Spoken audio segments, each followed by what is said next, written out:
I will teach you to be rich.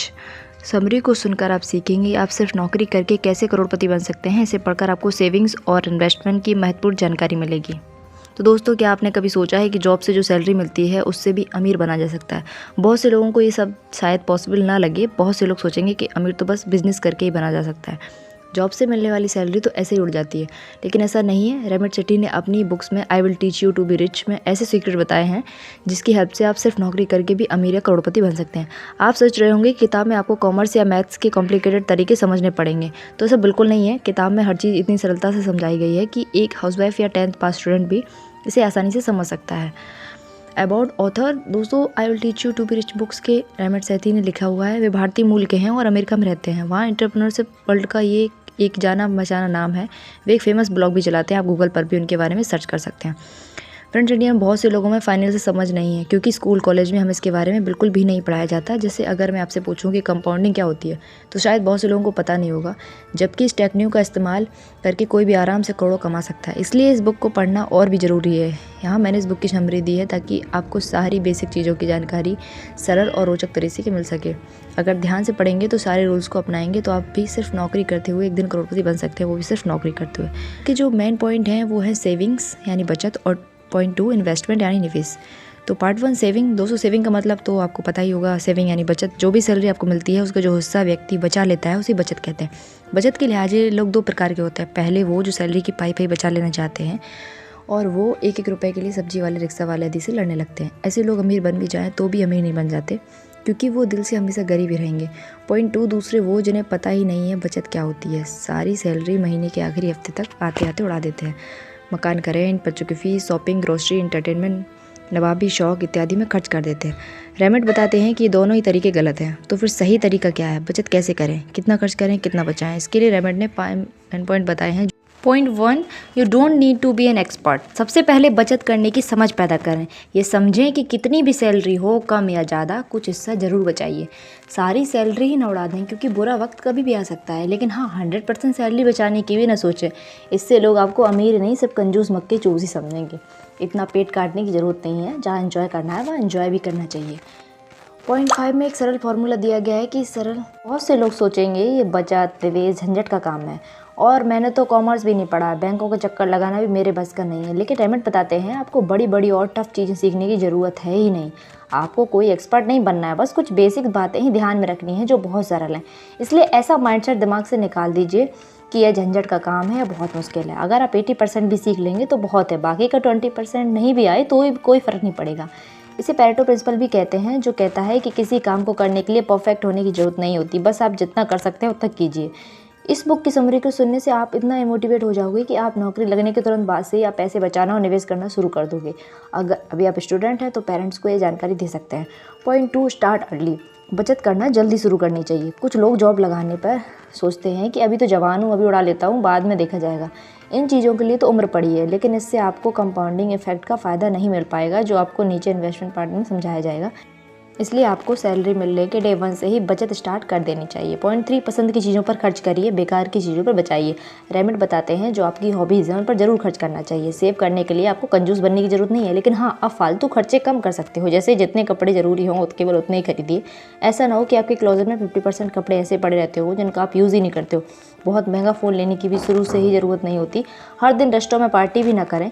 तो इस तरह से आप अपने बहुत से फालतू खर्चों को कम कर सकते हैं। इससे आप अपने आपकी सेविंग्स होने लगेगी। पॉइंट 4, क्रेडिट कार्ड के नुकसान। जॉब लगते ही बहुत से क्रेडिट कार्ड वाली कंपनीज आपके पीछे पड़ जाती हैं। तरह तरह के ऑफर्स आपको दिए जाते हैं। बहुत से लोग भर भर के कार्ड ले लेते हैं। जब आप शॉपिंग करते हैं तो सच में आपको ऑफर, डिस्काउंट, वाउचर आदि मिलते हैं। लेकिन कभी आपने सोचा है कंपनीज क्यों भर भर के इस तरह के पैसे लुटाती है? इसमें उनका क्या फ़ायदा? तो रेमट उनके ट्रैप के बारे में बताते हैं कि जिसमें आप फंस सकते हो, लेकिन उनका गेम समझ जाओ तो आप नहीं फंसते। तो क्या है उनका ट्रैप? जब आप शॉपिंग करते हैं तो क्रेडिट कार्ड कंपनी एक तरह से आपको लोन देती है। यह लोन आपको लगभग 45 दिन में चुकाना होता है। बहुत सारे लोग ऐसा करना भूल ही जाते हैं। अगर लोन लेट हो गया तो आपको 45% उससे ज़्यादा भारी भरकम ब्याज कंपनी को देना पड़ता है।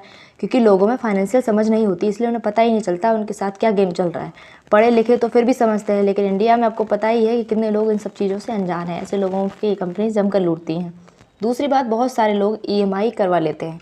वो क्रेडिट कार्ड को अपने बैंक अकाउंट से जोड़ देते हैं। इससे हर महीने छोटी किस्त उनके अकाउंट से अपने आप कट जाती है। सबसे बड़ी गलती है। हर गलती इंस्टॉलमेंट में ब्याज दोगुना हो जाता है और वो लोन कभी ख़त्म ही नहीं होता। लेकिन लोग ये सोच रहे होते हैं कि थोड़ी सी तो किस्त जा रही है, लेकिन कुछ सालों में उनको बहुत सा पैसा क्रेडिट कार्ड वाले ले जाते हैं, जो प्रिंसिपल अमाउंट का 4-5 गुना भी हो सकता है, और लोगों को इसकी खबर तक नहीं होती। दोस्तों, आपने भी EMI करवाने की गलती की है तो आज से उसे बंद करवा दें। जितना लोन आपके ऊपर है एक बार में ही चुका दें। 1-2 कार्ड जरूर रखें, डिस्काउंट्स का फ़ायदा भी उठाएं, लेकिन लोन चुकाने की टाइम लिमिट कभी ना भूलें। आप खुद सोचिए, जब कोई कंपनी फ्री में पैसा उड़ा रही है तो उसके पास उसे डबल वसूल करने का तरीका होगा या नहीं। बहुत सारे लोग आपको क्रेडिट कार्ड के फ़ायदे ही बताएंगे, लेकिन जो साइकोलॉजिकल गेम चल रहा होता है उसका सीक्रेट तो पढ़े लिखे लोगों को भी नहीं पता। मीडिया पर तो बिल्कुल यकीन न करें, ये सब पैसे लेकर चीज़ों को प्रमोट कर रहे होते हैं। असली ज्ञान लेना तो ऐसी बुक से लें। 0.5, 50, 30, 20 का रूल अपना है। जो दोस्तों, ये रहा बचत का सीक्रेट रूल। इससे आपको पता चलेगा कितना खर्च करना है और कितना बचाना है। रेमेट बताते हैं कि सैलरी का 50% हर महीने आप घर के नॉर्मल एक्सपेंसेस पर खर्च कर सकते हैं। इनमें घर का किराया, बच्चों की फ़ीस, ग्रोसरी, खाने पीने का सामान आदि। 30% आप अपनी इंटरटेनमेंट और शौक पूरे करने में लगा सकते हैं, 20% बचा सकते हैं। तो दोस्तों, देखा आपने कितना आसान है बचत करना, और फार्मूला देकर आपको एहसास भी होगा कि बचत करने के लिए आपको अपने शौक का बलिदान देने की ज़रूरत नहीं है, और बचत केवल 20% ही तो करनी है। तो जो 20% आपने बचाया उसके साथ क्या कर सकते हैं, उसी से आपको इन्वेस्टमेंट करनी है, और यही आपको एक दिन करोड़पति बना देगी।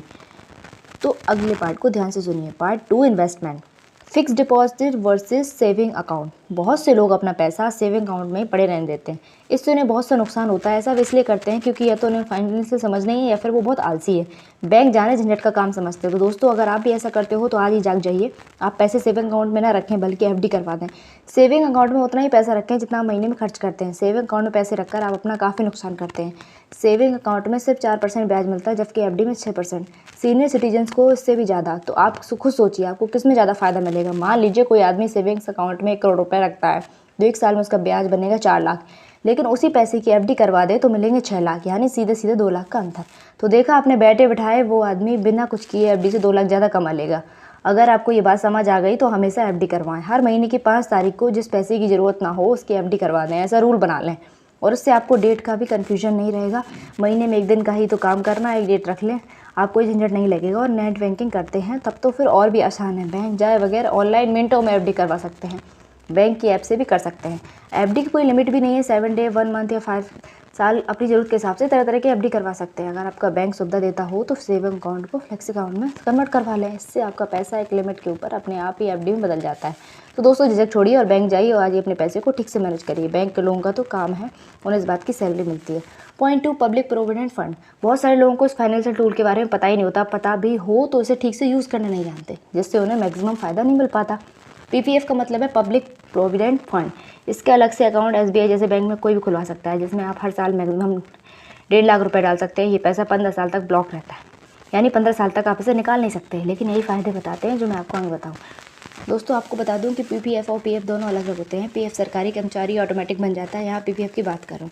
PPF ऐसा टूल है जिससे आप करोड़पति बन सकते हैं, क्योंकि ये टूल आपको कंपाउंड इंटरेस्ट देता है जो कोई और टूल नहीं देता है। बाकी सब में आपको केवल सिंपल इंटरेस्ट मिलता है। दूसरा, ये आपको 10% से ज़्यादा का ब्याज देता है, जो FD में बहुत ज़्यादा है, और कहीं भी इतना ब्याज नहीं मिलता।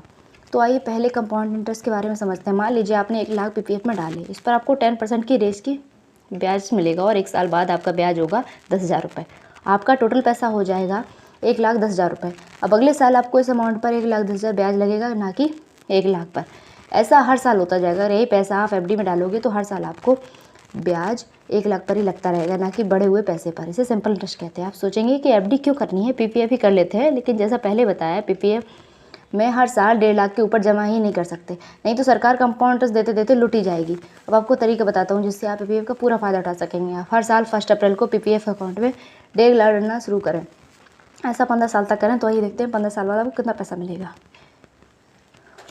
15 साल बाद आपको टोटल पैसा मिलेगा 43,60,570 रुपये। है ना जादू, आपको पैसा लगभग डबल हो जाएगा, वो भी बिना कुछ खास किए। और मज़े की बात यह है, इन पर कोई टैक्स भी नहीं लगता। अगर आप इस पैसे को 25 साल तक रखेंगे तो 1 करोड़ के ऊपर चला जाएगा, और अभी भी बढ़ा देंगे और ज़्यादा हो जाएगा। दोस्तों, 2 बातें जान लीजिए। बहुत से लोग सोचेंगे यार 15 साल के लिए कौन पैसा ब्लॉक करेगा। यही गलत माइंडसेट आपको बदलना होगा। इससे ही फाइनेंशियल समझ कहते हैं, जो अमीर लोगों में ज़्यादा होती है। आप पीछे मुड़कर देखिए, अगर आप 25 साल के हैं तो क्या आपको पता चलेगा कि 25 साल कैसे बीत गए? ऐसे ही आपको 15 साल का भी पता नहीं चलेगा, और 35 का भी नहीं। ये तो सोचिए 15 साल बाद आपको कितना पैसा मिलेगा। दूसरी बात, आप ये ना सोचें कि मैं हर महीने 1,000 2,000 डाल दूंगा। यही गलती बहुत से लोग करते हैं। आपको सारा 1.5 लाख पहली अप्रैल को ही डालना चाहिए, क्योंकि तब से ब्याज लगना स्टार्ट होगा, वो भी 1.5 लाख की बड़ी अमाउंट पर। 1000 पर तो ब्याज बहुत कम लगेगा, जिसकी वजह से पूरा फ़ायदा नहीं मिलेगा। ऊपर जो कैलकुलेशन थी वो भी 1.5 लाख के अकॉर्डिंग ही थी। दोस्तों कैसे भी करके 1 अप्रैल को 1.5 लाख डिपॉजिट करवा दें। इससे आप सारे साल की टेंशन से ही मुक्त हो जाएंगे और एक बार करने से वजह से आपको कुछ भी झंझट का काम नहीं लगेगा। एक पैसा डाल दीजिए और भूल जाइए, बाकी समय लाइफ को एंजॉय करिए। सारा सिस्टम ऑटोमेशन पर चलने दीजिए, लेकिन एक बार तो सेट करना ही होगा। 18 साल के ऊपर के बच्चों का भी किया जा सकता है। अगर स्टूडेंट है तो मम्मी पापा का खुलवा सकते हैं, उन्हें ये जानकारी दें। दोस्तों अब आपको जल्दी स्टार्ट करने की वैल्यू समझ आ रही होगी। अगर कोई 30% पीपीएफ स्टार्ट करता है तो 15 साल होते हैं, उसकी उम्र 45 हो जाएगी, तो 45 लाख की उम्र में 35 साल उम्र मिलेगा। लेकिन अगर कोई 20 में करता है तो 35 साल में ही 45 लाख बना लेगा। तो दोस्तों आप भी देर मत कीजिए, हिल स्टेशन छोड़िए और बैंक चले जाइए। जितना जल्दी पीपीएफ खुलवाए उतना ही फायदा है। Point 3 NPS. दोस्तों एनपीएस का मतलब है नेशनल पेंशन स्कीम। आपको पता होगा कि सरकार आगे से पेंशन देना बंद कर देगी। एनपीएस के काफ़ी फीचर्स पीपीएफ जैसे ही है। आप इसमें कुछ अमाउंट इन्वेस्ट करते रहते हो, लेकिन इससे आपको प्रिंसिपल्स अमाउंट के अनुसार हर महीने पेंशन मिलती है। इसके 40% हिस्से पर इनकम टैक्स नहीं लगता। तो सरकारी वेबसाइट पर इसके बारे में पढ़िए और स्कीम ले लीजिए। आप एसबीआई या दूसरे बैंक में इसका अकाउंट खुलवा सकते हैं। Point 4 mutual fund. दोस्तों आप हर महीने कम से कम 1000 2000 किसी अच्छे म्यूचुअल फंड में लगा सकते हैं। इसे एसआईपी सिस्टमैटिक इन्वेस्टमेंट प्लान कहते हैं। म्यूचुअल फंड जैसे AMS assist management company manage करती है। आपके पैसे को शेयर मार्केट में या बॉन्ड में लगाते हैं। इससे आपको 12 से 15% के लगभग ब्याज मिलता है, जो बाकी फाइनेंशियल इंस्ट्रूमेंट से ज़्यादा होता है। लेकिन इनमें रिस्क भी होता है, इसलिए पहले अच्छे से इसके बारे में जान लें। कोई ऑनलाइन कोर्स कर लें, इससे अच्छी ब्रोकर से भी करवा सकते हैं, लेकिन ब्रोकर कमीशन चार्ज करता है, जिससे आपका फायदा कम होगा। आजकल आप बड़ी आसानी से ऑनलाइन भी म्यूचुअल फंड में इन्वेस्ट कर सकते हैं। इसके लिए जॉर्डन बेस्ट ऐप मानी गया है। सबसे इन्वेस्ट करने में ब्रोकरेज भी नहीं लगता। म्यूचुअल फंड के लिए आपको डीमैट अकाउंट खुलवाना पड़ता है, जो आप जॉर्डन के ऑनलाइन खुलवा सकते हैं। Point 5 stock share. अगला इन्वेस्टमेंट टूल है स्टॉक या शेयर्स। इसके रिवॉर्ड तो ज़्यादा है, लेकिन रिस्क भी ज़्यादा है। पॉइंट 6 है लाइफ इंश्योरेंस। रेमेट कहते हैं कि हर व्यक्ति को लाइफ इंश्योरेंस करवाना चाहिए। खैर एलआईसी की काफ़ी जानकारी हर किसी को होती है, तो इन पर ज़्यादा डिटेल में नहीं जाएंगे। Point 7 health insurance.